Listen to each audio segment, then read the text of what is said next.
جماعه النهارده عامل نسخه من الكره الذهبيه او البالون دور واديها لاحسن لاعب في الكومنتات. واول حاجه اتفرجت كتير على كل النسخ اللي فاتت وهعمل النسخه دي وممكن اعمل ميسي الفيديو اللي جاي. وعلشان اعمل الجزء اللي فوق اشتريت كوره بنفس تقسيمه الكره الذهبيه ورحت المرسم غسلتها كويس ودهنتها وش ابيض وسبتها تنشف وغطستها مره كمان وهسيبها تنشف خالص علشان ادهن بعدها اكليريك اصفر. وبيقولوا ان الطريقه دي بتخلي النتيجه زي الذهب فهنشوف اهو. القاعده بتاعتها هي عباره عن قطعه الماس عشوائيه، يعني لو لاحظتوا كل جايزه من ال 18 بتوع ميسي ليها شكل مختلف. وعلشان اعملها نزلت الشارع ادور زي العبيط على طوبه تكون شبهها وجمعت طوب الشارع كله عشان انقي براحتي. رجعت علشان اشوف ايه اللي هينفع ودي الطوبه اللي عليها العين والليل. غسلتها كويس وجمعت كل برطمانات المخلل وشويه كوبايات عشان اكسرهم. خدت كاس الازاز ده وجبت ايبوكسي عملت منه شويه بلون رصاصي وبعدها وزعت الازاز محاوله مني ان اعرف اطلع فينش زي بتاع الالماس بس شكلها كده هتظبط فعلا. دهنت الكوره كلها اكليريك اصفر ولما نشفت جبت صنفره ناعمه وصنفرتها كلها علشان اشيل اي حاجه زياده. وجبت اجمد رش عندي وعلشان الفينش يبقى حلو هرش الجزء اللي فوق ولما ينشف هرش الباقي. سبت كل حاجه تنشف اهو، خلصها دلوقتي وشكلها تطلع جامده. المشكله ان الكوره الاصليه الذهبي فيها قوي وبيلمع بس مصلحه برضه عشان انا ما كملتش رش الكوره فغيرت النوع ده وجبت رش تاني اجربه وطلع جامد فرشيت النص اللي فوق وسبتها تنشف.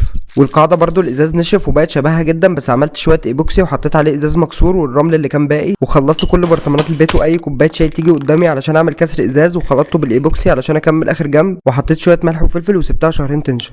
وبعد ما نشفت حطيت عليها طبقه ايبوكسي علشان تلمع. واخر حاجه في حته ذهبي صغيره كده تحت كان هيحصل لي حاجه لو ما عملتهاش فجبت حته خشبه قطعتها على قد الطوبه بالظبط وصنفرتها كويس ورشيتها جولد واديت الكوره وش كمان وسبت كل حاجه تنشف. وبعد ما الكوره نشفت شكلها بقى جامد ما كنتش متخيل كده. حطيت الحته الجولد وشويه ايبوكسي علشان الزقها في القاعده وبعدين لزقت الكوره بايبوكسي برضو. اعملوا منشن لتركي الشيخ علشان ابعتها لكريستيانو وقولوا لي رايكم وفولوا اللايك لو عجبك الفيديو.